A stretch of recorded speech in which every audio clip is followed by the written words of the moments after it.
Howdy, and welcome to another episode of What the Paranormal with Miss Hyde, aka me. I want to give a shout out to a listener who left a 5-star review on Apple Podcasts. Um, Thanks a gazillion for it. I'm glad you enjoy my stories. So shout out to Paranormal Junkie. They say, I love the paranormal and started to listen. And I like how she keeps it real and funny. Well, I do. I try to keep it real and I try to keep it hella funny. Because, you know, some things in the paranormal are so ridiculous and need common sense that people just kind of make you want to say, inquiring minds want to know. And, well, yeah, this is an inquiring mind, wants to know what the hell were you thinking when you saw black eyed kids and you decided to chase them to ask them questions. What were you thinking? So, Paranormal Junkie, shout out to you, homie. Glad you like my podcast. Keep on listening. So, today's podcast is going to be a creepypasta. I think I'm going to do creepypastas also in my podcast. I find them funny, entertaining. This one's called Roommates. Written by Shannon Higdon. Probably butchered her name, but yeah. So here we go. The second Daryl's keys were rattling in the lock, Katie was off the couch and racing to the front door. Did you do it? Did you do it? She was practically bouncing up and down with giddy anticipation and unwilling to give him a second to even breathe. Did you kill her? Is it done? Daryl couldn't help but smile and shake his head. She was such a bad influence on him. He tried to remember the first time they had met, but for some reason was unable to. It just kind of seemed like she had always been there. Tim and Jerry had been his roommates for close to 8 years, and somewhere along the line, she just kind of fell in with the twin brothers. But Daryl knew what happened. She was living in a little two-bedroom house. Remembering when the guys moved in was a little easier. He had liked them both immensely the first time they had met. I felt hard for their sob story of growing up as orphans with no family other than each other. Yada, yada, yada. That wasn't the real reason he extended the invitation, however. The truth was, they were fun. Age-wise, they were technically adults, but their maturity level in no way reflected that.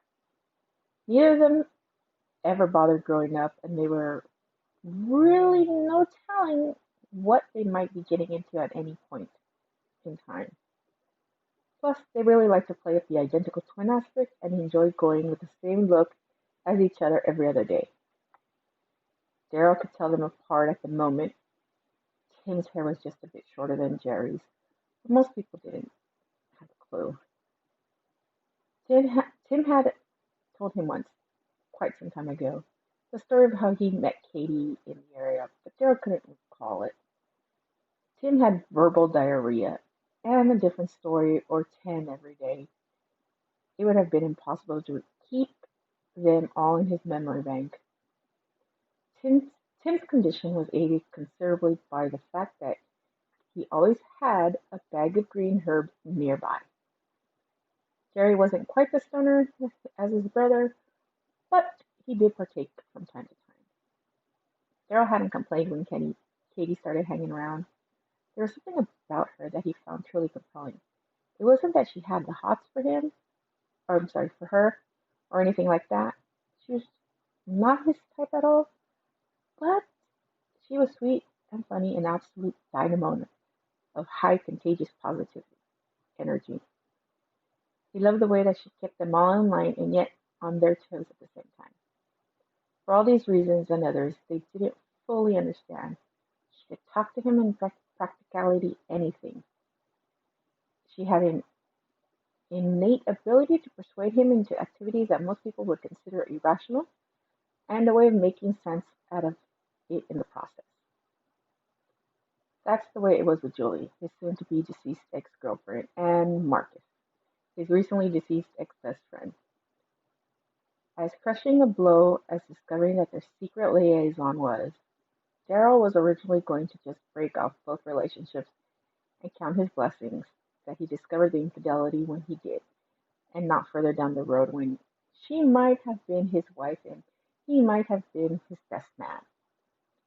It had been Katie who finally got him to see the reasoning behind ending their lives. They were, after all, bad people. Who knows who else they would have ended up hurting in the long run? It was the same thing that Yuri Melosh, the Ukrainian guy who used to live down the street, that swindled Daryl out of nearly $3,000 in his Ponzi scheme. How many little old ladies would have cleaned out before someone finally stopped them? Then with Pritchett Ricketts, the prick who kept pinching his clients by undercutting his offers on jobs.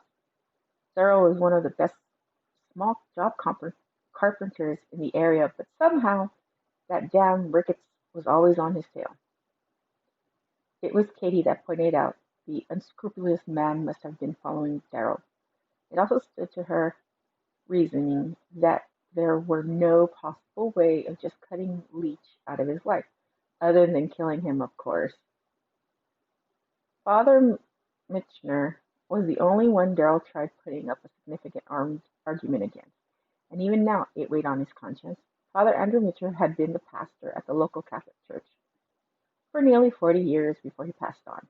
Daryl's grandmother, who left the little house to him when she died, attended services there twice a week, every week until she died, and the priest had grown fondly attached to the longtime widow.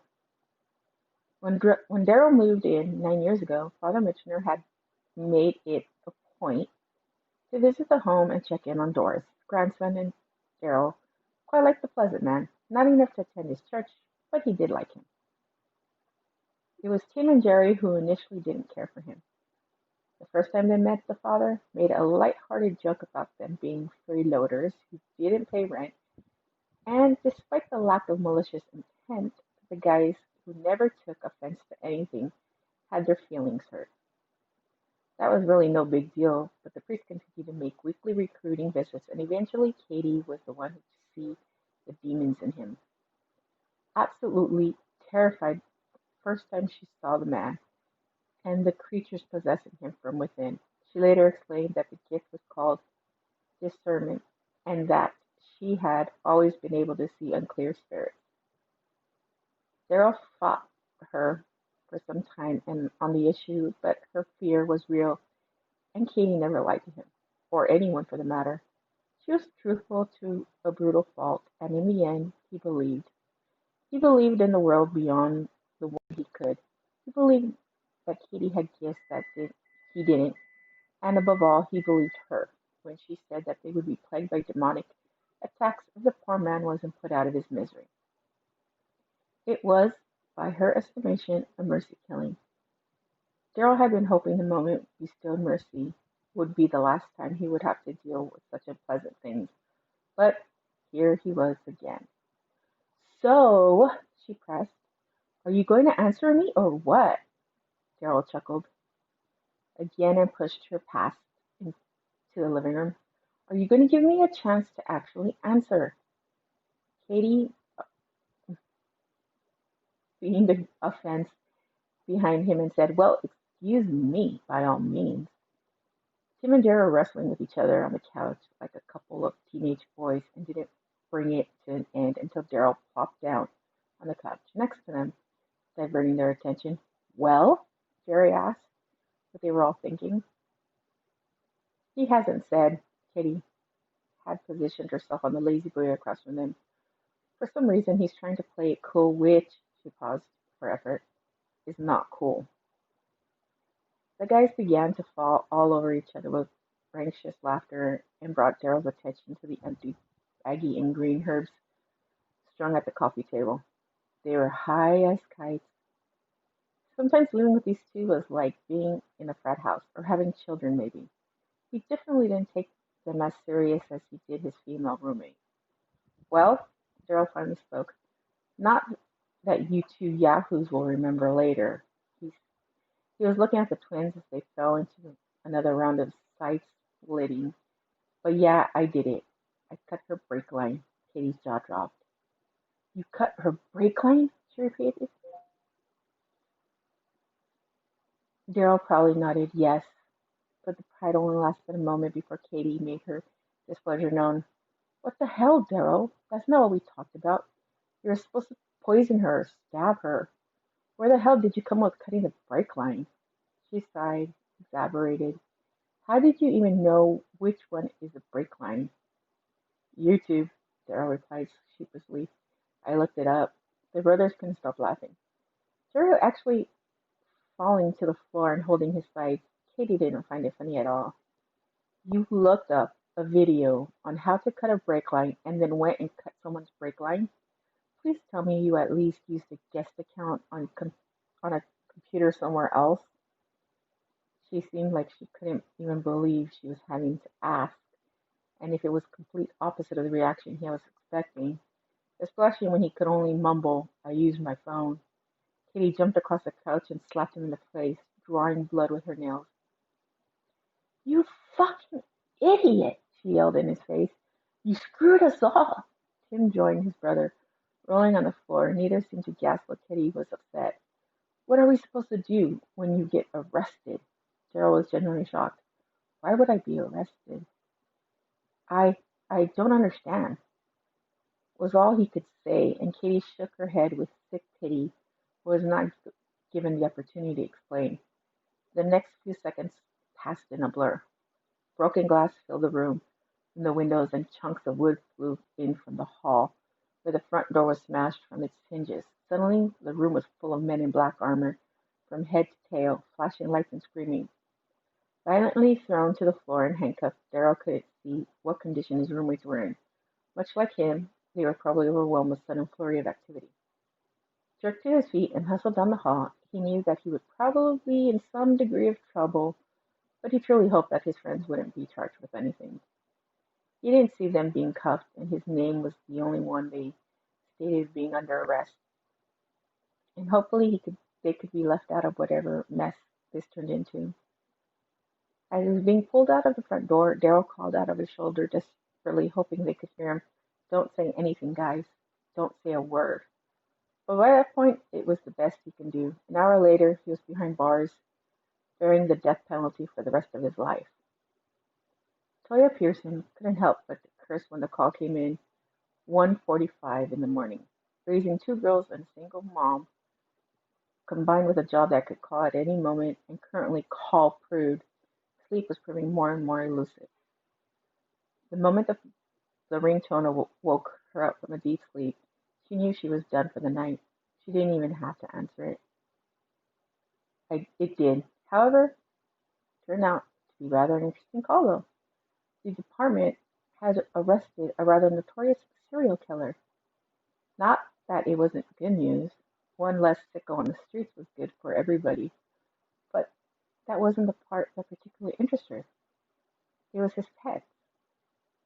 Normally, the rare personality that fell into this range didn't keep pets. Not living ones, anyways. But this man had three cats, which were currently in the kennel at the headquarters.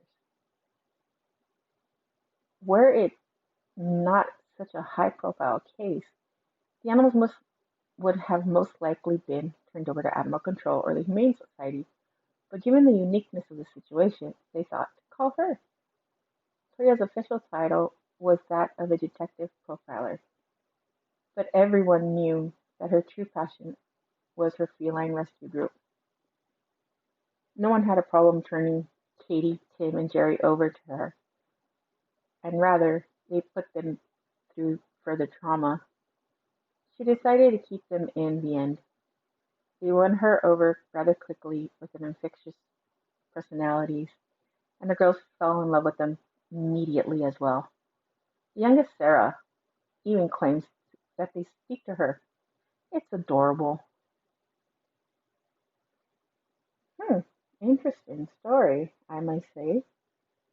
So what do you guys think? Guy, kills people.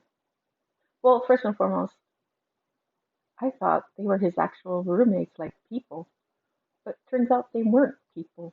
They were feline. Crazy.